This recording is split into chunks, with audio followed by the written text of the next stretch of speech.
إذ بعث فيهم رسولا من أنفسهم يتلو عليهم آياته ويزكيهم ويعلمهم الكتاب والحكمة وإن كانوا من قبل لفي ضلال مبين صدق الله العظيم۔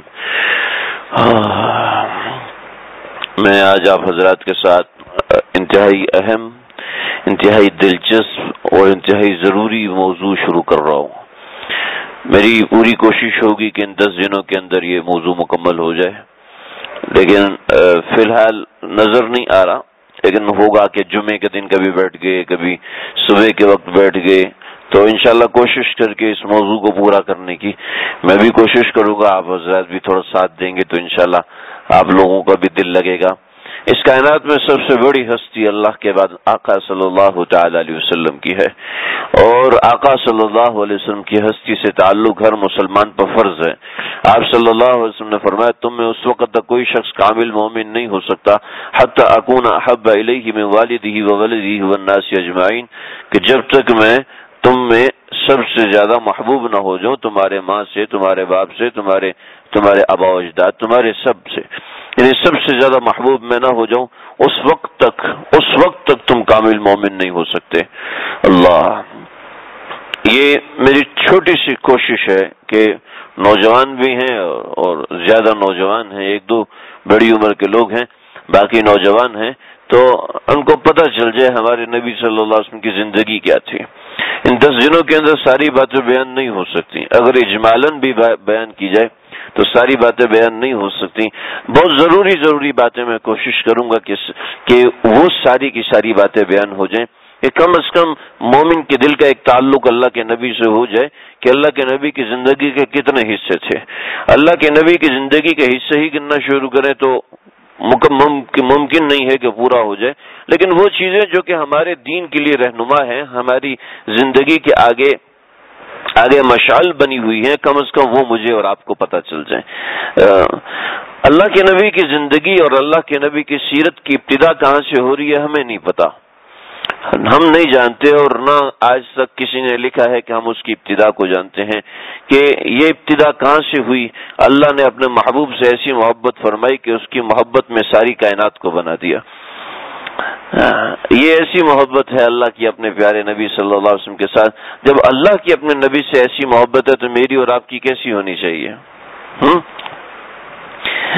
اللہ اپنے نبی سے جو محبت فرما رہے ہیں، ان کی سیرت کی ابتدا کہاں سے ہو رہی ہے؟ صرف ایک اندازہ، یہ جو میں آیت تلاش کروا رہا تھا، وَإِذْ أَخَذَ اللَّهُ مِيثَاقَ النَّبِيِّينَ لَمَا آتَيْنَاكُم مِّن كِتَابٍ وَحِكْمَةٍ، جس کا مفہوم یہ ہے کہ جب اللہ تعالیٰ نے تمام انبیاء سے میثاق لیا، اور میثاق لینے کے بعد یہ ایک وعدہ لیا کہ تم جب جاؤ گے اپنی امتوں میں ان کو تبلیغ کرو گے، تمہیں کتاب بھی دے دی جائے گی، حکمت بھی دے دی جائے گی، پھر تمہارے پاس ایک رسول آئے، اور وہ رسول یہ ہو، جب یہ نبی تمہارے پاس آئے تو تم اپنی امت کو چھوڑ کے ان میں شامل ہو جانا۔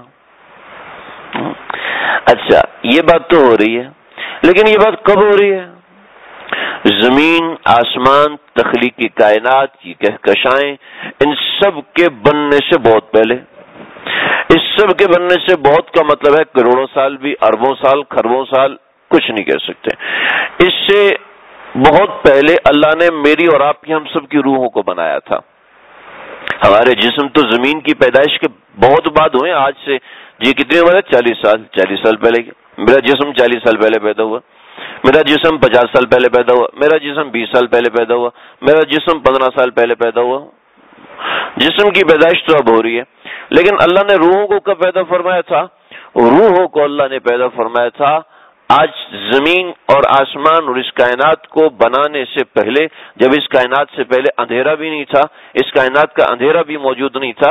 اصل تو اس کائنات میں اندھیرا ہے، وَآیَةٌ لَهُمُ اللَّيْلُ نَسْلَخُ مِنْهُ النَّهَارَ، اصل تو رات ہے، لیکن اللہ نے اس کو بس دن کو چڑھایا ہوا ہے، تو اصل تو اس کی رات ہے۔ اس رات کے ہونے سے بھی پہلے اللہ نے روحوں کو بنایا تھا، اور ان روحوں کی تخلیق سے پہلے اللہ رب العزت نے انبیاء کو بنایا تھا۔ ان انبیاء کی تخلیق کے اندر اللہ رب العزت نے سب انبیاء سے سب سے پہلے ایک وعدہ لیا تھا، ہم لوگوں سے وعدہ لیا تھا، الست بربکم، کیا میں تمہارا پروردگار ہوں؟ اور اللہ نے انبیاء کی روحوں سے جو وعدہ لیا تھا وہ یہ لیا تھا کہ جب اللہ نے تمام انبیاء سے وعدہ لیا تو پھر یہ وعدہ بھی لیا کہ جب تمہارے پاس کتاب اور حکمت آ جائے گی اور تمہارا دین غالب آ جائے گا، اس کے بعد اگر تمہارے پاس کوئی رسول آئے یعنی محمد عربی صلی اللہ علیہ وسلم تشریف لائیں تو تم نے سب کو چھوڑ دینا ہے۔ نبی کریم صلی اللہ علیہ وسلم کا وجود، آپ کا مسعود، آپ کی رسالت کا وجود تو اس وقت بھی تھا، کائنات کی تخلیق کے کروڑوں سال پہلے بھی تھا، اور اس سے پہلے کتنا تھا۔ ایک حدیث ہے، حدیث سن لیجئے۔ نبی کریم صلی اللہ علیہ وسلم نے ایک صحابی کی فرمائش پر حضرت جبریل علیہ الصلوۃ والسلام سے پوچھا، جبریل آپ یہ بتائیے کہ آپ کی عمر کیا ہے؟ تو حضرت جبریل علیہ السلام نے عرض کیا کہ یا رسول اللہ مجھے پتہ نہیں ہے کہ میری عمر کتنی ہے، اور میں پھر بھی کوئی اندازہ ہوگا۔ تو حضرت جبریل علیہ السلام کہنے لگے کہ یا رسول اللہ آپ اس بات سے اندازہ لگائیے کہ میں نے اپنے سے اوپر صرف اندھیرا دیکھا، جو میرے اوپر تھا نا اس کے اوپر صرف اندھیرا تھا، لیکن اس اندھیرے کے اندر میں نے ایک مرتبہ دیکھا ہے کہ ایک نور چمکا ہے، اور نور چمکا اور صبح کے وقت وہ نور غائب ہو گیا۔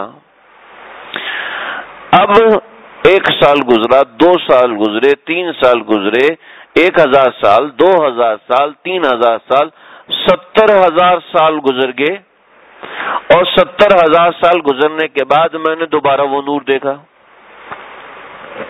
پھر دوبارہ 70,000 سال، پھر دوبارہ 70,000 سال، پھر دوبارہ 70,000، یوں کرتے کرتے مجھے 72,000 سال گزر گئے، میں 72,000 مرتبے میں اس نور کو دیکھ چکا ہوں۔ اس کے بعد اللہ نے کائنات کو بنایا، سمجھ رہے ہو؟ میری عمر اتنی بڑی ہے، تو اب بات سمجھ میں آ گئی آپ لوگوں کو؟ دوبارہ سمجھانے کی ضرورت تو نہیں۔ اللہ کے نبی صلی اللہ علیہ وسلم مسکرائے اور فرمایا جبریل جانتے ہو کہ وہ نور کون تھا؟ کہا جی یا رسول اللہ کون تھا؟ میں نہیں جانتا۔ فرمایا کہ وہ نور میں تھا۔ اب آپ سوچئے ذرا کہ اللہ کے نبی کی ابتدا کہاں سے ہوئی ہوگی، ہماری سوچ بھی وہاں تک نہیں پہنچ سکتی۔ اس نور کو اللہ رب العزت نے آدم علیہ السلام میں منتقل فرمایا، سب تفصیل نہیں بتا سکتا، نہ اس طرف جا سکتا ہوں۔ پھر آدم علیہ السلام سے آگے وہ نور چلتا چلتا چلتا چلتا، میں تفصیل میں نہیں جا رہا، حضرت ابراہیم علیہ السلام تک پہنچا۔ حضرت ابراہیم علیہ السلام کا ذکر خاص طور پہ اس لیے کرنا چاہتا ہوں کہ چونکہ ان کانوا من قبل لفی ضلال مبین کے اندر حضرت ابراہیم کے آگے آبا اور اس کی نسل کا ذکر ہے، تو اس وجہ سے میں یہاں سے بات عرض کرنا چاہ رہا ہوں۔ حضرت ابراہیم علیہ السلام سے پہلے بھی جو نسلیں اور قومیں گزری ہیں، ان قوموں کے اندر ان قوموں کی تخلیق اللہ نے جو فرمائی تھی اس میں بہت سی باتیں ہیں، میں مقصودی بات کی طرف آتا ہوں۔ حضرت ابراہیم علیہ السلام کو اللہ رب العزت نے کعبۃ اللہ کی تعمیر کے لیے منتخب فرمایا، اور ان کے بیٹے حضرت اسماعیل علیہ السلام وہ کعبۃ اللہ کی تعمیر کے لیے اللہ رب العزت نے ان کو معجزتاً پیدا فرمایا، ورنہ حضرت ابراہیم علیہ السلام کی عمر 100 سال ہو چکی تھی، یا بعض روایتوں کے مطابق 90 برس ہو چکی تھی، اور اس عمر کے بعد اولاد نہیں ہوتی، اولاد ہونے کا تصور بھی نہیں ہو سکتا، لیکن اللہ رب العزت نے حضرت اسماعیل کو دیا، اور پھر حضرت اسماعیل علیہ السلام اور حضرت ابراہیم علیہ السلام نے کعبۃ اللہ بنایا۔ یہ کعبۃ اللہ کی زمین جو ہے، یہ آج کعبۃ اللہ کی زمین ایسی ہے، آج سے 5000 سال پہلے چلے جائیں اور وہاں جا کے آپ دیکھیں تو کعبۃ اللہ کے چاروں طرف پہاڑ تھے، اور یہ جگہ طوفان نوح کے بعد بالکل بند ہو چکی تھی، یہاں پر کچھ بھی نہیں تھا سوائے جنگل کے اور جھاڑیوں کے اور پہاڑوں کے اور سنگلاخ چٹانوں کے، اس کے علاوہ کچھ بھی نہیں تھا۔ وَلْيَطَوَّفُوا بِالْبَيْتِ الْعَتِيقِ، یہ کعبۃ اللہ ایک نچلی جگہ تھی، ایک مرکزی جگہ تھی زمین کی، کہ نبی کریم صلی اللہ علیہ وسلم نے اس آیت کی تفسیر میں فرمایا وَلْيَطَوَّفُوا بِالْبَيْتِ الْعَتِيقِ۔ عتیق کا کیا مطلب ہے؟ عتیق کا مطلب ہے کہ زمین پر پہلی جگہ، یعنی زمین جب بنائے گی تو اس کی پہلی جو چیز بنائے گی وہ کعبۃ اللہ تھا۔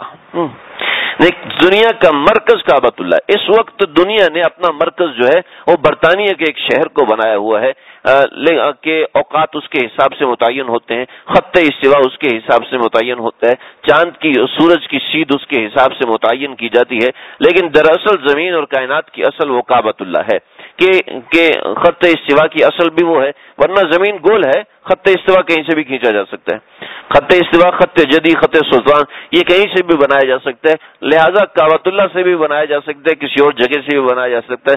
اسٹینڈرڈ ٹائم پاکستان کا بھی ایک اسٹینڈرڈ ٹائم ہے اور انڈیا کے پاس بھی ایک اسٹینڈرڈ ٹائم ہے، ٹھیک ہے، تو کوئی بھی وقت دنیا کے اندر معیاری وقت بنایا جا سکتا ہے، لہذا اللہ رب العزت نے جو ترتیب بنائی وہ کعبۃ اللہ کی ترتیب بنائی، اور کعبۃ اللہ کی اب اس وقت یہ چیزیں کھلی ہوئی نہیں ہیں، اللہ کرے تو آگے وقت کے ساتھ ساتھ یہ چیزیں کھلیں گی، جیسے جیسے علم ترقی کرے گا تو یہ باتیں سامنے آئیں گی۔ کعبۃ اللہ کو اللہ نے سب سے پہلے بنایا، اور کیسے بنایا؟ اللہ نے یہاں پر قربانیوں کی ابتدا کی، یہ بتایا کہ دین قربانیوں سے پھیلا ہے، یہ بتایا کہ دین مشکلات سے پھیلا ہے، یہ بتایا کہ دین تکالیف سے آیا ہے۔ چنانچہ حضرت ابراہیم علیہ السلام نے یہاں پر اپنے بیٹے حضرت اسماعیل کو بھیجا، اور ان کی والدہ حضرت حاجرہ اور حضرت اسماعیل، ان دونوں کو اس ویرانے میں چھوڑا اور جانے لگے۔ جو جانے لگے عراق سے ہجرت کر کے یہاں پہنچے، اور یہاں پہنچ کر جانے لگے۔ یہ باتیں اس سے پہلے بہت سی باتیں ہیں، لیکن میں خاص طور پہ انہی باتوں کا ذکر اس لیے کروں کہ ہمارے اکابرین نے بھی ذکر کیا ان باتوں کا، اور ان کا تعلق جو کہ آگے کے واقعات سے ہے، اس لیے ان کا ذکر کر رہا ہوں۔ تو حضرت حاجرہ پیچھے آئی، یہ کعبۃ اللہ ہے، یہ کعبۃ اللہ ہے، اور کعبۃ اللہ کے ادھر حجر اسود ہے، ٹھیک ہے، یہ کونا حجر اسود کا ہے، اور یہاں پر حتیم ہے، ٹھیک ہے۔ یہ جو ادھر کا علاقہ ہے، ادھر کا علاقہ یہ ہے معلّہ، اس لیے جو جنت المعلّہ جو مکہ کا قبرستان ہے وہ اس طرف ہے، تو اس لیے اس کو جنت المعلّہ، یہ اعلیٰ سے ہے، یہ اونچا علاقہ ہے، اور یہ مسفلہ، یہ نچلا علاقہ ہے، جس طرح مکہ ٹاور اور دیگر آگے کی چیزیں، قار سور اور ادھر ادھر کے معاملات، تو یہ مسفلہ ہے، اس کو مسفلہ بھی کہتے ہیں، مسفلہ بھی کہتے ہیں، دونوں لغات ہیں، یہ مسفلہ ہے اور یہ معلّہ ہے۔ حضرت ابراہیم علیہ السلام اس طرف گئے، اس لیے کہ عراق اور بغداد وغیرہ جو ہے وہ اس طرف ہے، رکن یمانی جو ہے وہ یہ ہے، تو اس سے سمجھ سکتے ہیں کہ عراق اس طرف ہے۔ تو یہ کعبۃ اللہ سے حضرت ابراہیم علیہ السلام اس طرف گئے، تو حضرت حاجرہ پیچھے بھاگی۔ کبھی ہمیں یہاں ویرانے کے اندر کیا چھوڑ کے جا رہے ہیں، کیا کوئی ناراضگی ہے، کوئی پریشانی ہے، کوئی تکلیف ہماری طرف سے پہنچی ہے تو اب ہمیں فرما دیجئے، ہم اس کی معافی مانگ لیتے ہیں، لیکن آپ یہاں چھوڑ کے جا رہے ہیں۔ حضرت ابراہیم علیہ السلام کو اللہ نے کوئی اجازت نہیں دی کہ آپ بولے۔ حضرت ابراہیم خاموش، بالکل خاموش، چھوٹا شیر خوار بچہ ہے 2 مہینے کا، اور وہ وہاں لیٹا ہوا ہے اور ریڑیاں رگڑ رہا ہے، پریشان ہے، اور ماں اور باپ یہاں پر یہ معاملہ کر رہے ہیں۔ جب اونچائی تک پہنچی تو حضرت حاجرہ بار بار پوچھ رہی، حضرت ابراہیم نے بتایا نہیں، تو جب یہاں معلّہ تک پہنچی، یعنی اونچے پہاڑ تک پہنچی جہاں آج کل قبرستان ہے، تو یہاں تک پہنچی تو کہنے لگی کیا اللہ کا حکم ہے؟ تو حضرت ابراہیم علیہ السلام کو اللہ نے اجازت فرمائی کہ جی ہاں، یہ آپ ان کو جواب دیجئے۔ چنانچہ فرمایا کہ اللہ کا حکم ہے۔ چنانچہ حضرت حاجرہ نے اس وقت ایک جملہ بولا، حسبنا اللہ ونعم الوکیل، میرے لیے میرا اللہ کافی ہے، میری مدد کے لیے میرا اللہ کافی ہے، حسبنا اللہ، میرے لیے میرا اللہ کافی ہے۔ چنانچہ محدثین نے فرمایا جب مشکل آئے، جب تکلیف آئے تو یہ جملہ پڑھ لیا کرو، یہ جملہ بول لیا کرو، اس کی بڑی برکات ہے۔ اس موضوع پر کتابیں ہیں کہ یہ جملہ حسبنا اللہ ونعم الوکیل پڑھ لیا جائے مشکل کے وقت میں تو بڑے فائدے ہوتے ہیں۔ بعض حضرات نے فرمایا کہ 361 مرتبہ اس کو پڑھ لیا جائے مشکل کے وقت میں تو اللہ تعالیٰ تکلیف دور فرما دیتے ہیں۔ تو حسبنا اللہ ونعم الوکیل مطلب ہے کہ حسبنا اللہ، ہمارے لیے اللہ کافی ہے۔ اگر کوئی اکیلا پڑھنا چاہے تو حسبی اللہ، کہ میرے لیے میرا اللہ کافی ہے، دونوں کا ایک ہی مطلب، ونعم الوکیل، اور بڑا اچھا مدد کرنے والا ہے۔ چنانچہ حضرت حاجرہ واپس آئیں، اور جب واپس آئی ہیں تو ان کے پاس کچھ دن کا راشن تھا، کچھ دانے تھے، کچھ چنے تھے، اور کچھ پانی تھا۔ چنانچہ 3-4 روز تک تو وہ پانی چلا، اور پھر بڑی دلچسپ باتیں ہیں اس کے اندر، چلے میں سناتا ہوں۔ حضرت حاجرہ رات کا وقت ہوا، تو رات کے وقت میں جو جانور ہوتے ہیں نا وہ بولتے ہیں، جانوروں کا ایک مزاج ہے، کہ وہ رات کے وقت بولتے ہیں، آوازیں نکالتے ہیں۔ چنانچہ رات کے وقت جانوروں نے بولنا شروع کیا تو حضرت اکیلی عورت ذات اور اندھیرا، روشنی کرنے کا کوئی انتظام نہیں اور پریشانی، اور جانور انسان کی بو سونگھ لیتے ہیں تو وہ بھی اس کے قریب پہنچے تو حضرت حاجرہ کو اور ڈر لگے کہ میں کیا کروں، عورت ذات ہوں، تنہائی ہے، اندھیرا ہے۔ آپ ذرا تصور کریں اس جنگل کے ساتھ، یہاں پہ جھاڑیاں لگی ہیں، یہاں کوئی اکیلا رات کو بیٹھ سکتا ہے؟ یہاں تو پھر بھی دور سے روشنیاں نظر آ رہی ہیں، وہاں پہ تو روشنی نظر آنے کا سوال ہی پیدا نہیں ہوتا۔ ہاں، حضرت حاجرہ وہاں بیٹھی ہیں تو ایک اللہ کا تعلق ہوتا ہے، اللہ کا تعلق انسان کو ہر مقام پر فائدہ دیتا ہے۔ یقین کرنا دنیا کے اندر تو یہ موقع نہیں آتا، لیکن جب بندے کو اللہ کا تعلق مل جاتا ہے تو قبر کے اندھیرے میں یہ موقع، یہ تعلق فائدہ دیتا ہے، قبر کے اندھیرے میں یہ روشنی دیتا ہے۔ چنانچہ وہ جو کہا تھا نا حسبنا اللہ، ہمارے لیے اللہ کافی ہے، یعنی میرے لیے، میرے بیٹے کے لیے اللہ کافی ہے۔ چنانچہ اللہ نے دل میں بات ڈالی تو اسی وقت جانوروں کی طرف مخاطب ہوئی اور مخاطب ہو کے فرمایا، اے جانور، کیا تم سمجھتی ہو، تم کیا سمجھتی ہو کہ میں کون ہوں؟ میں اللہ کے نبی ابراہیم کی بیوی ہوں، خبردار جو کسی نے مجھے کوئی تکلیف دی۔ ایک ایسی ڈانٹ پلائی کہ تمام کے تمام جانور چپ ہو گئے۔ اور کیسے چپ ہوئے؟ ایسے چپ ہوئے کہ بڑے جانور جو تھے وہ آ کے سامنے کھڑے ہو گئے، اور جو شیطانی جانور جیسے سانپ ہے اور بچھو ہے، ان کے لیے نگرانی بننا شروع ہو گئی کہ اگر کوئی ایسا جانور آیا اور کسی نے حاجرہ کو تکلیف دی تو ہم اس سے نمٹ لیں گے، اور حضرت حاجرہ بڑے اطمینان سے سوئیں۔ چند دن گزرے، پانی ختم ہو گیا، اور اب پانی ختم ہے، پریشانی ہے، تکلیف ہے، تو اما حاجرہ کہنے لگی کہ میں پانی دیکھوں۔ عرب میں پانی دیکھنے کا طریقہ کار، عرب میں کیا ہر جگہ پر پانی دیکھنے کا طریقہ کار یہ ہوتا ہے، ہمارے ہاں چونکہ دیہاتی مزاج نہیں ہے، پتہ نہیں ہوتا کہ پانی کیسے تلاش کیا جاتا ہے، تو میں بتاتا ہوں کیا طریقہ ہوتا ہے۔ طریقہ یہ ہوتا ہے کہ کسی اونچی جگہ پہ چڑھ کے دیکھو کہ پرندے کس جگہ پر ہیں۔ پرندے ہمیشہ پانی کی جگہ پر اترتے ہیں، ورنہ پرندہ پانی کے بغیر کسی جگہ پر نہیں اترتا۔ اترے گا تو پہاڑ پر اترے گا یا درخت پہ اترے گا، نیچے نہیں اترتا۔ نیچے وہ اترے گا تو پانی والی جگہ پہ اترے گا۔ کبھی آپ دیکھیں کہ کسی جگہ پر ٹوٹی وغیرہ لگی ہوئی ہو، جیسے میونسپلٹی کا نل ہوتا ہے، تو وہاں پر کوئی ٹوٹی وغیرہ لگی ہو تو آپ دور سے دیکھیں گے تو پرندے وہاں پر اتر رہے ہوتے ہیں۔ تو حضرت حاجرہ کے ساتھ بھی ایسا ہی تھا۔ حضرت حاجرہ چڑھی، کہنے لگی میں کہاں جاؤں؟ تو سامنے ایک پہاڑی ہے صفا، اور اس طرف ایک پہاڑی ہے مروہ۔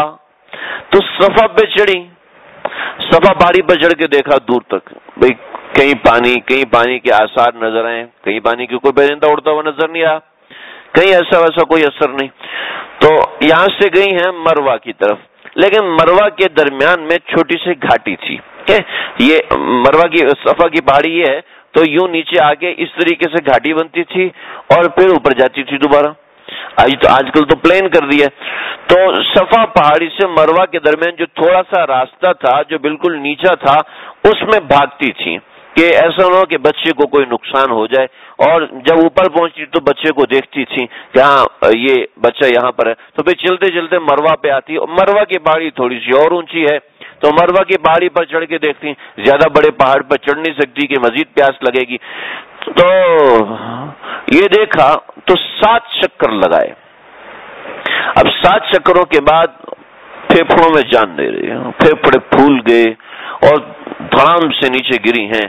جب دھڑام سے نیچے گری ہیں مروہ پہاڑی کے اوپر، تو دیکھا کہ کوئی بندہ حضرت اسماعیل علیہ السلام کے پاس کھڑا ہوا ہے۔ تو پھر وہاں سے بھاگی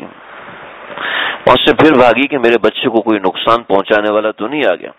وہاں سے بھاگی تو دیکھا کہ حضرت اسماعیل علیہ السلام جہاں روتے ہوئے ایڑیاں مار رہے ہیں، وہاں سے پانی پھوٹنا شروع ہوا، اور پانی ایسے مائع شلال بنا فوارے کی طرح اور اونچا جا رہا ہے، اونچا۔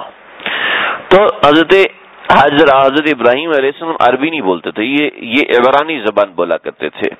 تو عبرانی زبان میں انہوں نے کہا زم رک جا اتنا تیز کیوں برس ضائع ہو جائے گا۔ یوں کہا زم رک جا، تو پانی وہاں رک گیا، یعنی پانی وہاں اپنے آپ کو پانی نے روک لیا۔ یعنی حضور صلی اللہ علیہ وسلم نے فرمایا کہ اللہ بھلا کرے اما حاجرہ کا کہ اگر زمزم نہ کہتی تو سارا عرب یہی پانی استعمال کرتا۔ پانی کو رکنے کا نہ کہتی نا، اللہ اللہ اپنے پیارے بندوں کی زبان میں تاثیر ڈال دیتے ہیں. پانی کو کہا کہ رک جا تو پانی رک گیا. آج بھی وہ 1 منٹ کے اندر 17,000 گیلن پانی نکال رہا ہے. اتنی سپیڈ ہے. اور اگر وہ جاری رہتا تو پھر کہاں جاتا؟ لائن لگ کے پاکستان بھی آتا. پائپ لائن ڈل جاتی, پوری دنیا میں وہ پانی استعمال ہوتا. اللہ اکبر. تو وہ پانی اللہ رب العزت نے ایک نبی کی ایڑی سے جاری فرمایا. حضرت جبریل علیہ السلام کا پر لگا, حضرت اسماعیل کی ایڑیاں لگیں, اور پھر بعد میں ہمارے آقا صلی اللہ علیہ وسلم نے اس میں لعاب ڈالا. یہ وہ پانی ہے.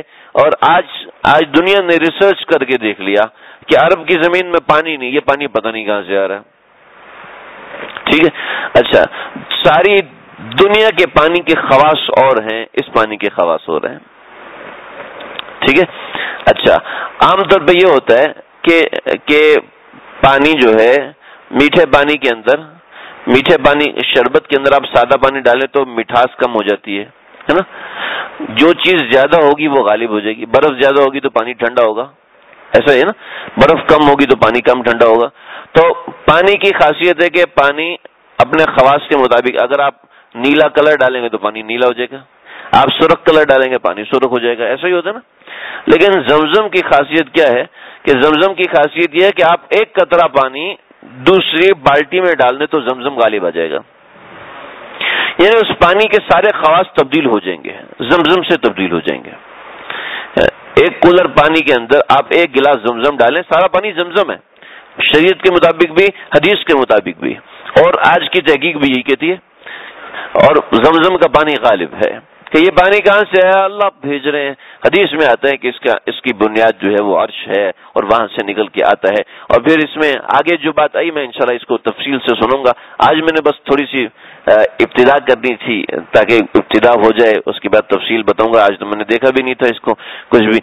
چنانچہ یہاں پہ زمزم نکلا تو زمزم نکلنے کے بعد عرب کے لوگوں کی جو آبادی تھی وہ پانی کی وجہ سے ہوا کرتی تھی. چنانچہ عرب کے لوگوں نے جب پانی دیکھا تو پانی دیکھ کر یہاں پر آنے لگے. طائف کا ایک قبیلہ تھا, قبیلہ بنی جرہم, یہ طائف میں رہتا تھا. انہوں نے ڈیم بنایا ہوا تھا اور جب بھی پانی کی ضرورت ہوتی تو ڈیم کے ذریعے سے سسٹم چلاتے تھے. بارش ہوتی تھی وہ پانی ایسا سسٹم بنایا تھا کہ اس ڈیم میں ہی جمع ہوتا تھا. تو ایسا اللہ کا کرنا ہوا کہ وہ ڈیم ٹوٹ گیا, اور ڈیم ٹوٹنے کے بعد سارا پانی ضائع ہو گیا. پانی ضائع ہونے کے بعد وہاں رہنا ممکن ہی نہیں تھا. اب یہاں رہیں تو کیا کریں, پانی تو ہے نہیں. چنانچہ یہ لوگ پانی کے انتظار میں نکلے. جب یہ وہاں سے پانی کے انتظار میں نکلے تو دیکھا جناب یہ تو اتنے یہاں پر اس مقام کے اوپر اتنا زیادہ پرندہ ہے, اس کا مطلب یہاں پہ بہت زیادہ پانی ہے. چنانچہ یہاں پہنچے قبیلہ بنی جرہم کے لوگ, اور یہاں پہنچ کے دیکھا کہ واقعی پانی ہے اور ایک عورت کے ماتحت ہے پانی. تو آئے اما ہاجرہ کے پاس. اما ہاجرہ سے کہنے لگے کہ دیکھیں آپ کے پاس پانی ہے, اگر آپ ہمیں اجازت دیں تو ہم یہاں پر پڑاؤ ڈال لیں. اس زمانے میں کوئی پلاٹنگ وغیرہ یہ چیز تو ہوا نہیں کرتی تھی.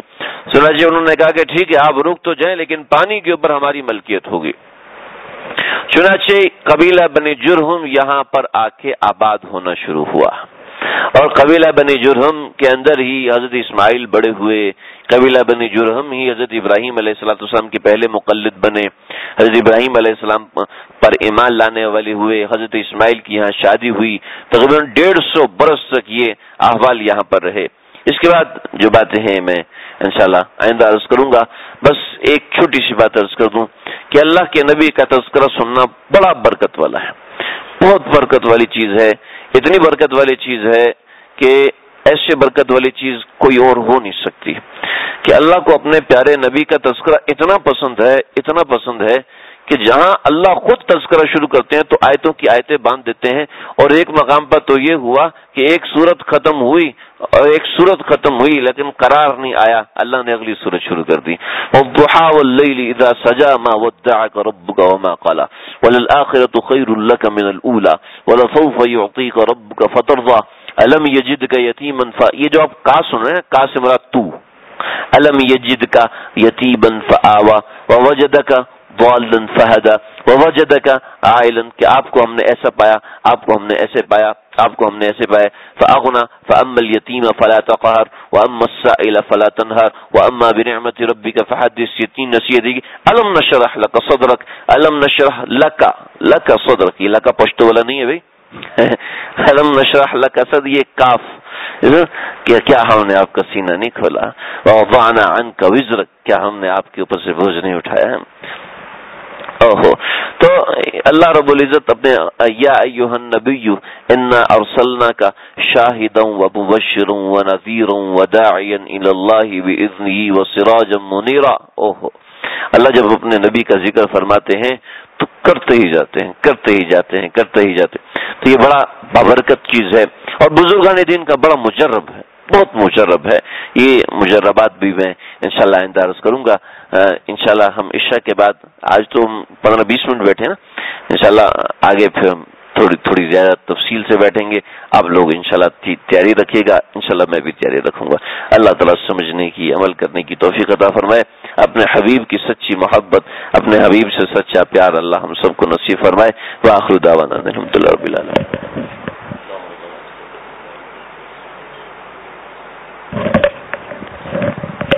اللہ اپنے پیارے حبیب کے ذکر خیر کو ہمارے لیے قبول فرما لیجیے. اللہ آپ کا پیار ہم سب کے دلوں میں اتار دیجیے. آپ کی محبت ہمارے دلوں میں بسا دیجیے، جما دیجیے. اللہ آپ کی سنتوں کے مطابق چلنے والا بنائیے. اللہ آپ کی سنتوں سے محبت عطا فرمائیے، آپ کی سنتوں کا تعلق عطا فرمائیے. اللہ اپنے حبیب کی امت میں آپ نے پیدا فرما دیا، اپنے حبیب کا تعلق بھی عطا فرما دیجیے.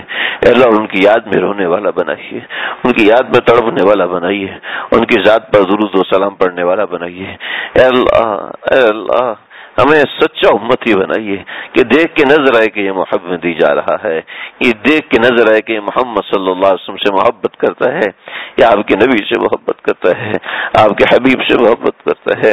اپنے پیارے حبیب کی محبت اتار دیجیے. آپ نے نمازوں میں ہماری زبان پہ اپنے حبیب کا نام چڑھا دیا. آپ نے نمازوں میں ہماری زبان پہ اپنے حبیب کے لیے دعا چڑھا دی. نمازوں میں اپنے حبیب کے لیے ہمارے زبان پر درود و سلام جاری کروا دیا. اے اللہ ہماری زندگیوں میں بھی اس کو جاری کروا دیجیے. اے اللہ اپنے حبیب کا تعلق خاص عطا فرمائیے. اے اللہ آپ نے فرمایا ہے، اپنے حبیب کی زبان سے کہلوایا ہے، قل ان کنتم تحبون اللہ فاتبعونی. اے اللہ اتباع تو جب ہوگی نا، جب محبت ہوگی، جب پیار ہوگا، جب تعلق ہوگا، تو اللہ ان کا نام لینے میں مزہ آئے گا، ان سے تعلق بنانے میں مزہ آئے گا. اللہ بلا استحقاق ہم سب کو نصیب فرمائیے. اللهم ربنا تقبل منا انك انت السميع العليم وتب علينا انك انت التواب الرحيم. وصلى الله تعالى على خير خلقه محمد وآله وصحبه اجمعين برحمتك يا ارحم الراحمين.